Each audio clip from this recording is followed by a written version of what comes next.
Fala moçada, tudo certo? Hoje vamos dar continuidade à nossa aula sobre o Egito Antigo. Vamos recapitular o que nós já falamos na aula passada e também ver qual a programação que nós temos para a aula de hoje. Olha só, pessoal, na aula passada nós falamos um pouquinho sobre a localização e a geografia do Egito Antigo, lá no Crescente Fértil, não é mesmo? Principalmente pegando ali o delta do Nilo, que está no norte da África, descendo, né, até aquela região conhecida como Núbia, no atual Sudão. Então, a civilização do Egito, ela vai se formar ao longo das margens do rio Nilo, uma área bastante estreita e que depende muito das inundações, das cheias do Nilo, tá joia? Falamos também da formação histórica e política e também dos principais períodos, especialmente ali os 3 reinos. Eu já vou recapitular isso rapidinho com vocês. E o que é que nós veremos na aula de hoje? O que é que ficou faltando para nós então? Tá aqui. Hoje nós falaremos sobre alguns aspectos mais gerais, que não vão se especificar, nós não vamos nos deter tanto em cada um dos períodos, tá joia? Nós falaremos de maneira mais genérica sobre a economia, sobre a sociedade e também sobre a cultura do Egito. Claro, quando a gente fala de cultura, a gente está falando também de religião e de arte. Preparados? Então vamos contar história.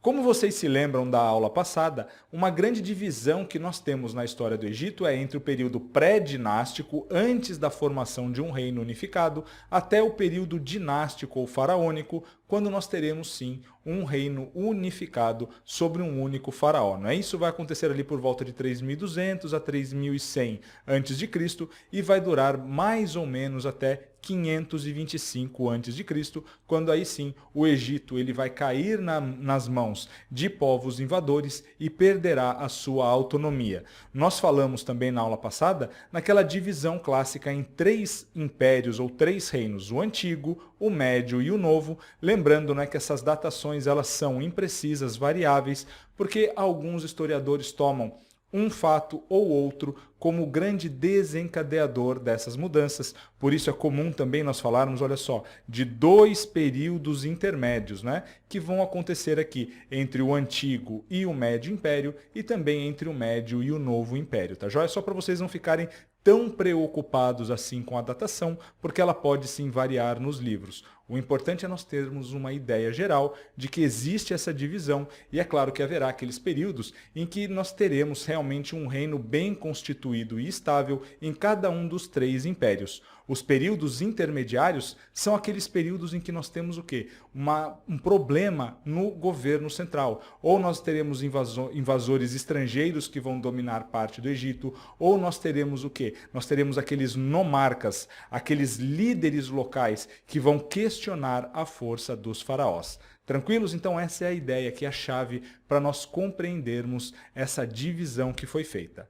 Mas como eu falei para vocês, a nossa ideia hoje é entrar realmente aqui em questões mais genéricas sobre o Egito, tá bom? Falando aqui um pouquinho então sobre a economia. Pessoal, falou economia do Egito Antigo, o que é que precisa vir na cabeça de vocês? Precisa vir a agricultura. O Egito é uma das civilizações que nós chamamos de civilizações hidráulicas ou hídricas, porque dependia das cheias do rio Nilo para poder o que? Fertilizar o campo, os campos e aí sim, claro, produzir os alimentos, tá bom? Então ela é também caracterizada pelo quê? Por uma profunda intervenção do Estado. Lembram-se que nós falamos que o modo de produção asiático é um modo que é bastante centralizado, centralizado na mão do Estado. As terras elas não pertencem, em regra geral, às pessoas que trabalham nela, mas sim ao Estado. Os trabalhadores eles estão ali num regime de servidão. Eles ganham o direito de cultivar a terra para se alimentar,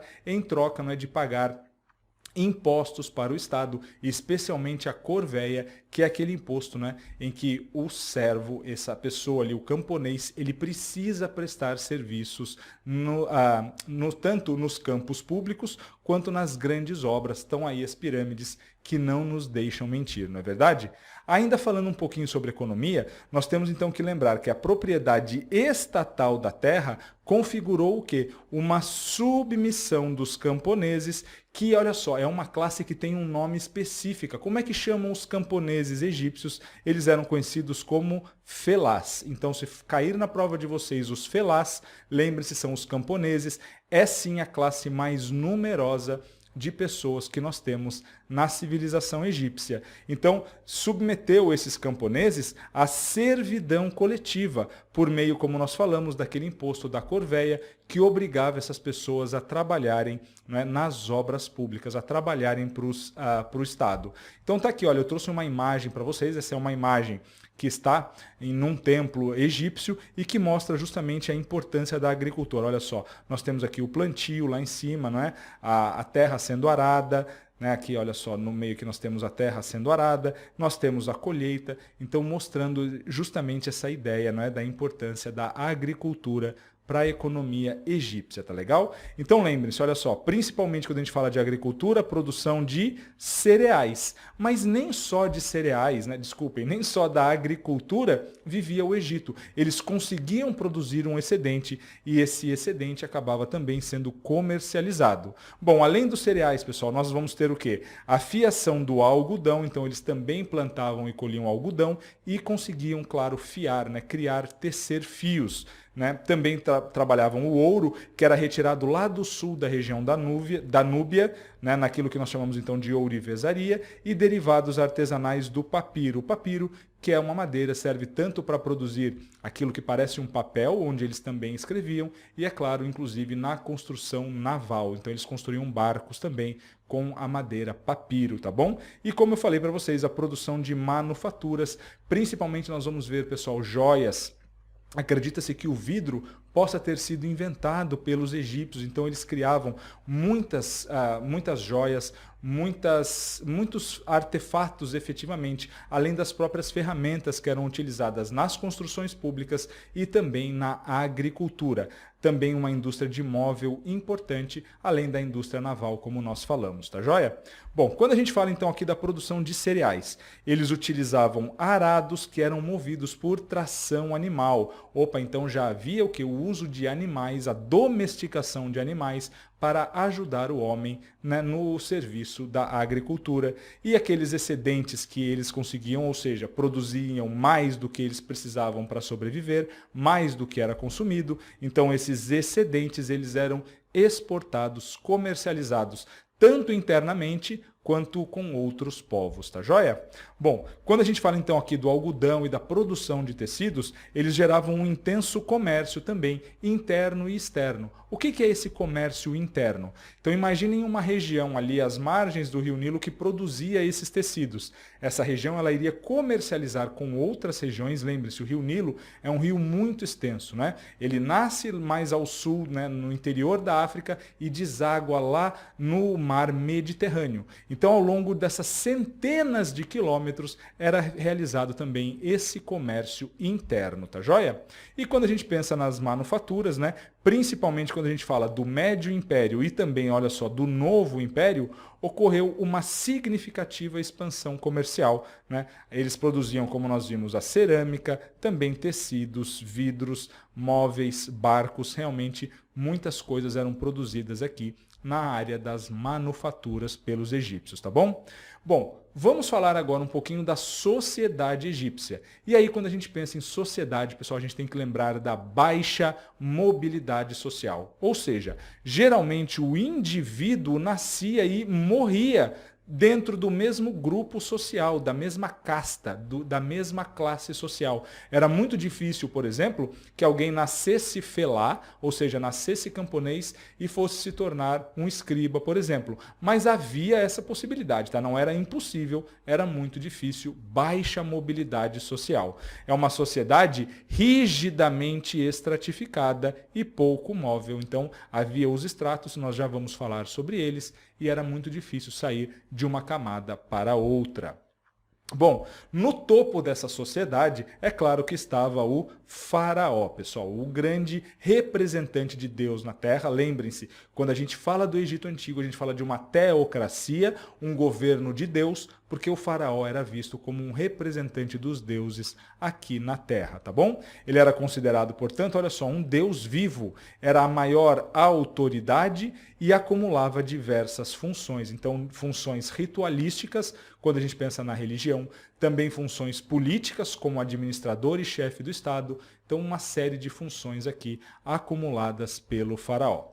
Bom, ele era, né, o Estado, nas mãos do faraó, claro, era proprietário de quase todas as terras, ou seja, as pessoas, regra geral, não tinham a propriedade da terra que elas cultivavam. As terras eram do Estado, as terras eram sim do próprio faraó, que pessoalmente, né, era o dono de praticamente todas as terras do Egito. Mas por que quase todas? Olha só.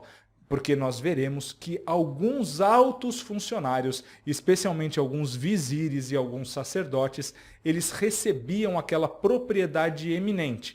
A terra continuava pertencendo ao Estado, ao faraó, só que a administração passava para essas pessoas, esses altos funcionários, que acabavam, por isso, claro, acumulando bastante poder. Ele possuía muitos funcionários e recebia uma enorme quantidade de impostos. Se ele era dono de todas as terras, imagine todas as milhões de pessoas que viviam, né, pelo menos em alguns períodos do Egito. Essas pessoas todas pagavam impostos ao faraó. É claro que ele acumulava uma grande riqueza. Foi o que permitiu as grandes construções que nós até hoje observamos no Egito. As pirâmides, talvez, o principal exemplo, mas há alguns templos também tão monumentais ou até mais do que as pirâmides, pessoal. Olha só, falando ainda sobre o faraó, a sua figura era tão importante e respeitada que os súditos não podiam olhar diretamente para ele, nem chamá-lo pelo nome. Então se dirigiam a ele de forma indireta. Opa, então o súdito ele nem poderia de verdade olhar para o faraó, porque ele não era digno de um Deus vivo.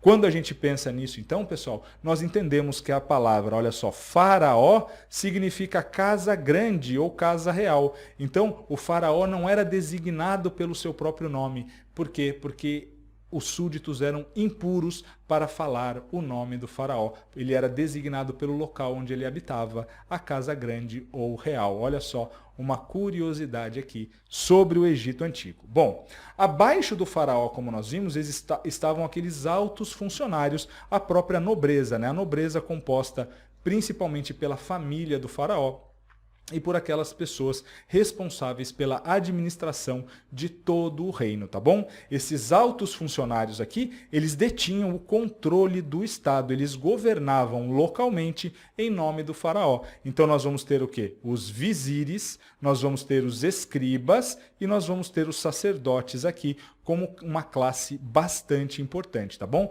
Vamos entender um pouquinho quem são cada um deles? Olha só. Quando a gente fala aqui, pessoal, olha só, dos escribas, esse daqui é uma estátua de um escriba que está hoje no Museu do Louvre, e nós temos aqui também, olha só, né, um afresco que foi encontrado num templo egípcio com essa pintura aí de alguns sacerdotes, né? Eles acumulavam não só, no caso dos sacerdotes, o poder religioso, mas também poder político, poder administrativo. Em algumas regiões, os sacerdotes, eles dentro ali do templo, eles recebiam os impostos devidos ao faraó. Eles então acumulavam esses grãos, né, principalmente os cereais que eram produzidos, e acabavam então detendo um grande poder sobre a população local. Nós vimos que em alguns casos eles chegaram mesmo a contestar o poder central dos faraós, não é mesmo? Começando então aqui pelos vizires, né? O vizir.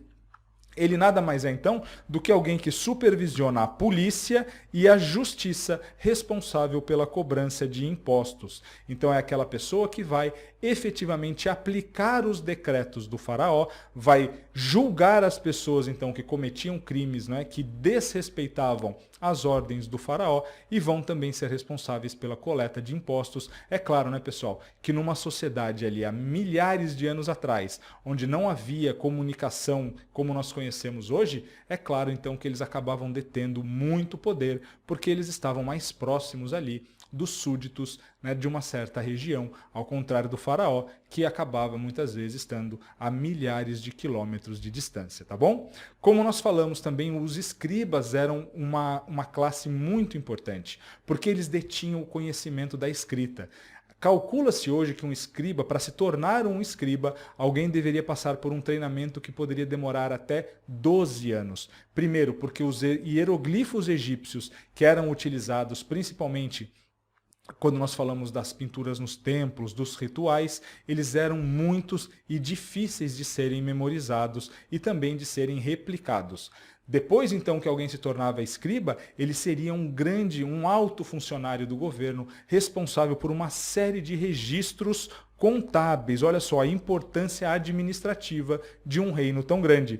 Eles, então, eram responsáveis por calcular os impostos, o volume da colheita e as áreas cultivadas. Eles também eram responsáveis por registrar onde é que ficava a propriedade, né? Não vamos chamar de propriedade porque a propriedade é do Estado, mas onde é que ficava a área que deveria ser cultivada por cada um dos felás. Não se esqueçam que o Nilo muitas vezes enchia, inundava aquelas áreas e somente depois de vários meses, quando o rio voltava a baixar, aquelas pessoas iam lá cultivar essa terra que agora estava fertilizada.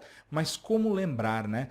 Qual era o lote de cada um? Como fazer essa demarcação novamente? Os escribas mantinham esse controle, então eles também detinham, é claro, bastante poder.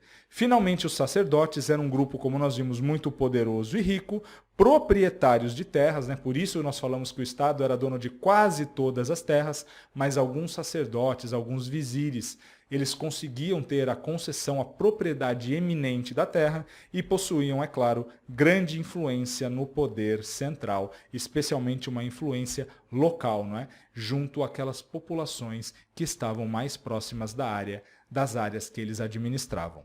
Pessoal, finalmente nós vamos ter agora uma camada mais baixa, né, mais intermediária de artesãos, que vão produzir, olha só, vidros, armas, calçados, ferramentas, cordas, instrumentos de trabalho, esteiras, joias e móveis, que serão, não é, aquelas manufaturas que nós conversamos já no início da aula. Além disso, nós temos os comerciantes que vão pegar os excedentes da produção agrícola e também daquela manufatura produzida, como por exemplo o trigo, o linho, o papiro, e vão fazer um comércio de trocas com toda a antiguidade. Pessoal, por que eu falei aqui um comércio de trocas? Porque os egípcios não utilizavam moeda. Então temos que nos lembrar, aqui o que era feito por escambo, tá bom? Eram trocas, trocava-se um produto pelo outro. Isso não significa que eles não tivessem medidas, tá bom? Se calcula hoje que eles tinham uma medida chamada de deben, e essa medida ela ajudava então a converter alguns produtos em ouro, em cobre, em prata, facilitando então as trocas. Mas não havia uma moeda de ouro, uma moeda, o que havia realmente era o produto, o próprio ouro, ele era trocado por artigos, os artigos eram trocados por outros artigos, tá legal? Finalmente nós temos os militares, né? O exército ele vai se fortalecer principalmente nos períodos de expansão, ou seja, regra geral, a força militar do Egito, ela não foi durante principalmente o Primeiro Império e também durante o Médio Império tão importante. Principalmente porque o Egito ele não está tão próximo de áreas de passagem como nós vimos na Mesopotâmia. Isso vai mudar principalmente quando a gente fala do novo império, quando o Egito ele vai se expandir, né? Vocês sabem, até as margens do rio Eufrates. E aí sim nós teremos alguns militares aqui bastante poderosos. O Egito ele vai sim se tornar uma força militar significativa. A maioria deles lutava por terras ou pelas riquezas que eram saqueadas em caso de vitória. Tá legal, galera? Olha só, chegamos numa camada que é a camada mais numerosa da sociedade egípcia, que são os camponeses, também conhecidos, olha só, como os felás. Eles eram a maior parte da população e eram efetivamente o braço de trabalho do Egito Antigo. Eles faziam todo tipo de serviço. Foram eles os principais construtores das pirâmides, dos templos. Então, se aparecer para vocês que o regime de construção das pirâmides foi um regime escravista, errado, não foi. Nós podemos dizer que havia escravos trabalhando. Claro, sempre houve escravos no Egito, mas eles não eram muito numerosos. Eles não eram a maior parte da força produtiva. Quando nós falamos de força produtiva, nós temos que nos lembrar da corveia, da servidão coletiva que compõe o modo de produção asiático que era adotado aqui no Egito. Tá legal, galera? Eles eram periodicamente, então, convocados a trabalhar em obras públicas, ou seja, aquela ideia de servidão coletiva chamada de corveia, o imposto da corveia, na qual eles, para pagarem o direito de uso da terra que era concedida pelo faraó, eles deveriam trabalhar nas obras públicas. Finalmente, nós temos os escravos lá na base da pirâmide, que eram obtidos, em regra geral, nas guerras de conquista. Como nós falamos, a escravidão não compunha a principal força de trabalho do Egito, ao contrário do que acontecerá na Grécia, como nós veremos. Então, eles existiam, mas eles não eram nem tão numerosos, nem tão importantes para a sociedade egípcia. Vamos recapitular tudo que nós falamos olhando agora na pirâmide, pessoal? Lá no topo da pirâmide está o faraó, o grande representante de Deus na Terra. Abaixo dele nós temos aqueles altos funcionários públicos, a nobreza, a família do faraó, os sacerdotes, os escribas e também os vizires, que compõem a administração do Estado egípcio.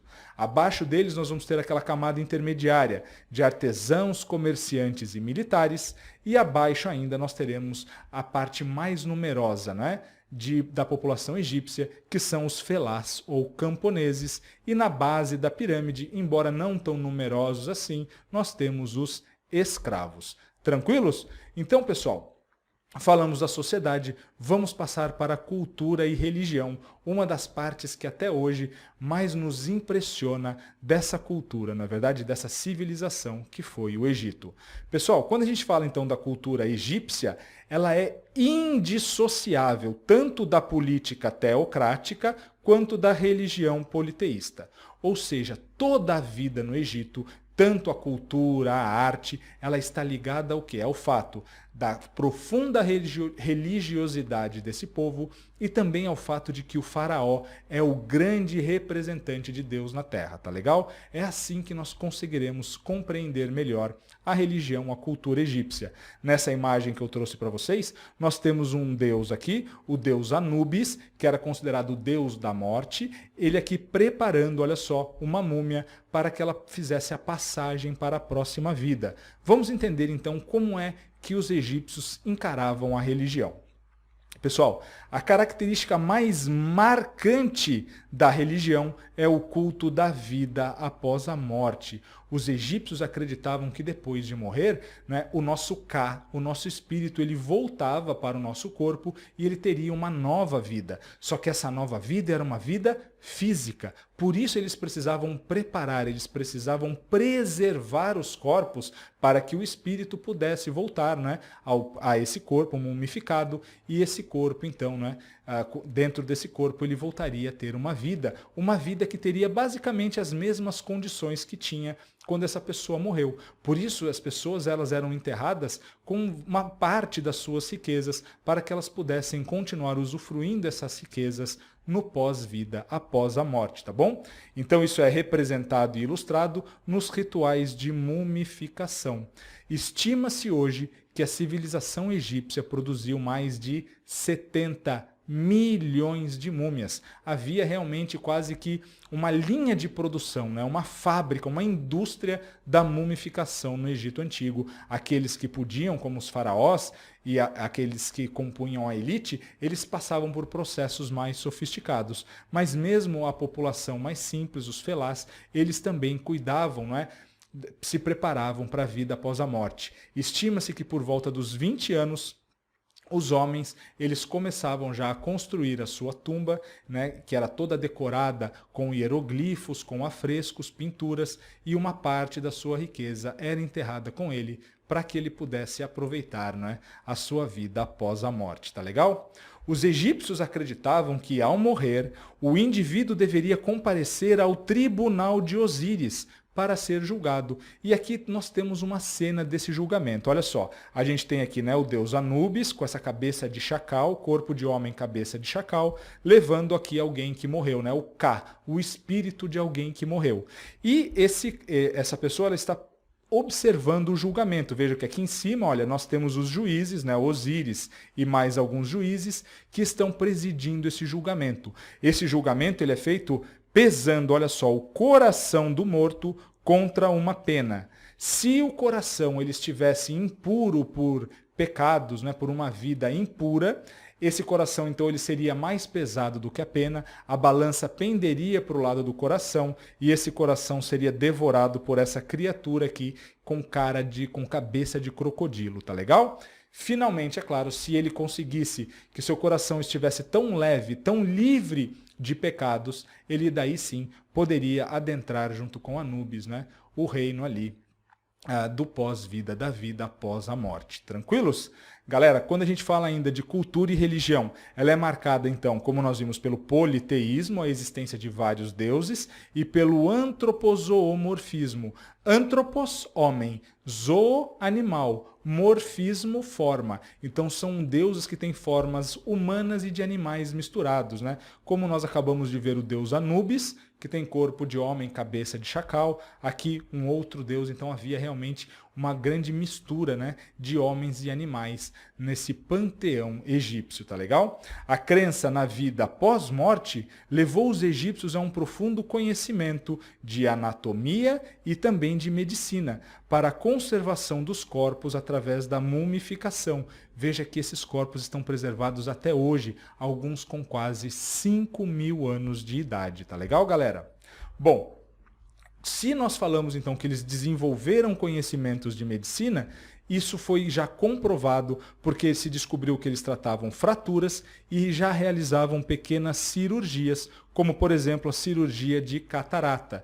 Nessa imagem que eu trouxe para vocês, olha só, nós temos aqui uma parteira, né, fazendo o parto de uma mulher. Então eles conheciam muito sobre os órgãos internos do corpo humano, porque no processo de mumificação esses órgãos eles são retirados, né? Tanto o cérebro, né, toda a parte aqui interna do abdômen das pessoas, então eles conheciam muito sobre a anatomia humana. Claro que eles ainda não entendiam muito bem as funções de todos os órgãos e a maioria dos medicamentos eles só teriam poder, acreditavam os egípcios, eles só teriam efeito se eles fossem, né, aplicados a um paciente juntamente com algumas frases, com um recitamento, né, de algumas orações que fizessem com que esses tratamentos fossem efetivos, tá joia? Bom, quando a gente pensa ainda na cultura deles, né, pessoal, nós temos que lembrar que a morte está muito presente nessa cultura egípcia.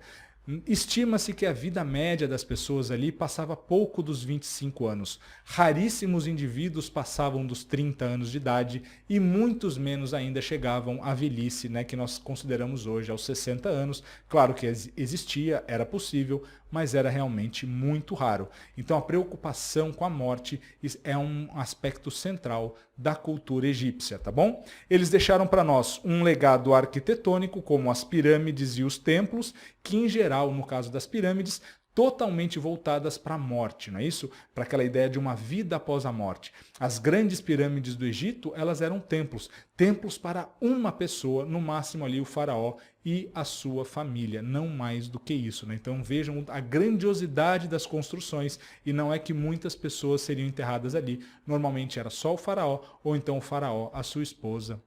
Né? No caso das 3 grandes pirâmides, é um pai e um filho e o neto, né? Quefren, Quéops e Miquerinos, tá bom? Pessoal, essa imagem que eu trouxe para vocês aqui é de um templo tão impressionante quanto as pirâmides que foi construído já no Novo Império pelo Ramsés II. Então aqui nós temos na entrada 4 estátuas do Ramsés II, aqui vocês conseguem ver 2, nesse que é o templo de Abu Simbel. Ele ficava praticamente naquela passagem, né, lá no sul do Egito, entre a região da Núbia e o reino do Egito efetivamente, mostrando para potenciais invasores o poder do faraó. Esse templo existe até hoje, né, o templo de Abu Simbel. E quando a gente pensa na cultura, ainda no legado, quando a gente pensa na literatura, nós temos o livro dos mortos, que vai falar sobre essa vida após a morte, sobre o julgamento de Osíris, que nós acabamos de falar. Então o livro dos mortos, né, ele foi preservado e nós temos hoje, né, condições de ler esses livros, e eu já vou explicar para vocês como que esses livros, como que essa leitura é possível hoje, como é que nós chegamos a entender os hieroglifos, tá legal? Então, pensando agora na escrita. A escrita egípcia foi iniciada com a hieroglífica, que é essa aqui que está à direita de vocês, tá bom?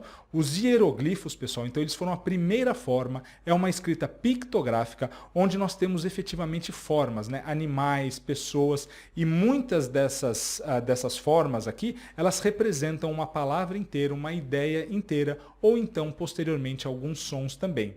Essa escrita, ela era uma escrita muito cerimonial, utilizada nos templos, utilizada em rituais. Posteriormente serão desenvolvidas escritas simplificadas para o dia a dia, que fossem mais fáceis tanto de serem escritas quanto de serem compreendidas, tá bom? Então, com o passar do tempo, ela vai ser simplificada com a escrita hierática e, por fim, né, a escrita demótica, que é essa daqui, que eu estou trazendo abaixo para vocês, que se torna mais comum no Egito tardio, tá joia? Bom, a hierática e a demótica, elas já haviam sido traduzidas há bastante tempo, mas a hieroglífica não.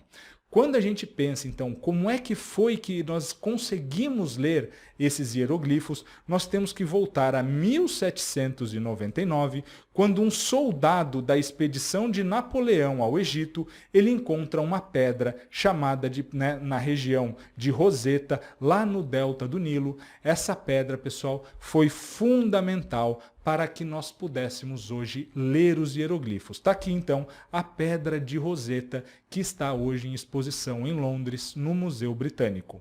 Aqui nessa pedra nós temos decretos do rei Ptolomeu, né, que vai estar escrito aqui em cima, olha só, nós temos hieroglifos, aqui no meio nós temos o demótico e mais abaixo nós temos o grego. Ou seja, eles conseguiram então, por conta de nós termos ali 3 vezes o mesmo texto em línguas diferentes, finalmente esse cidadão aqui, o Jean-François Champollion, em 1822, será capaz de decifrar os hieroglifos, tá legal? E até hoje, então, nós somos capazes de ler toda essa cultura, todo esse conhecimento que foi transmitido pelos egípcios antigos e que estão ali, né, nos túmulos, nas pirâmides, em várias das construções que chegaram até nós.